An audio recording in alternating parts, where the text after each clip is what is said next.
when a German fighter rammed a US B-17 bomber. During a bombing raid over Tunisia, a ME-109 from the German Air Force rammed a B-17 bomber and created an iconic World War II photo. It was the skies above Tunisia where B-17 bombers and Messerschmitt ME-109 fighter planes fought a fierce battle. The struggle for supremacy damaged one of the B-17s. A photographer in a nearby B-17 took a picture of the damaged B-17, which became one of World War II's iconic photographs.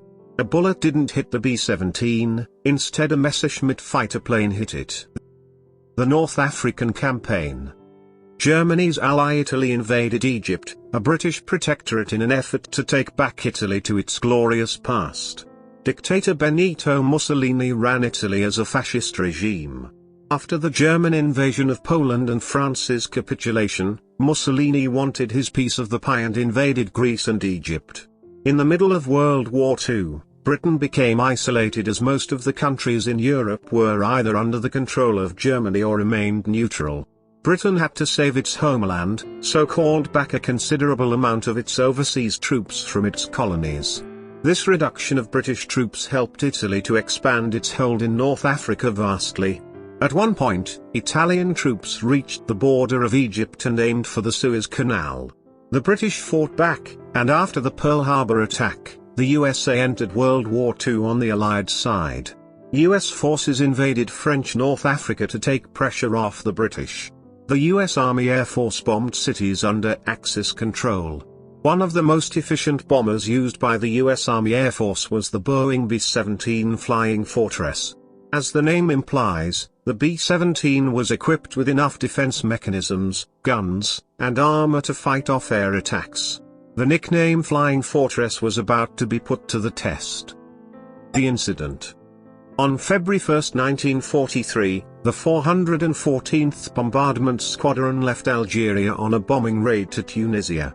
After a successful bombing run, the squadron started their return journey when they were intercepted by the German Luftwaffe's Messerschmitt ME-109 fighter planes. The Messerschmitt ME-109s were state-of-the-art aircraft which were fast and agile. The B-17 bomber crews fired their rear guns at the fighters. The All-American was a B-17 in the squadron, and it was within firing range of one of the Me-109s. A B-17 gunner hit the ME-109's pilot, and the fighter lost control. Instead of a wobble downwards, the fighter rammed the All-American B-17. The collision tore parts off the rear fuselage and just a few meters of metal held on the rear part of the plane. There were even parts of the ME-109 inside the All-American. The crew tried to patch up the bomber in the air. A camera crew in a nearby B-17 took a photograph of the damaged All-American. The picture became one of the most iconic photographs of World War II. The damaged B-17 continued its journey with its crew wearing parachute bags. The B-17 landed without any incident, and luckily none of the crew were injured. The 414th Squadron changed its logo to a puppy sitting on the damaged B-17's rear end and praying for a safe landing to commemorate the All-American's iconic landing. The 414th Squadron is still in existence and now runs drone missions for the US Air Force.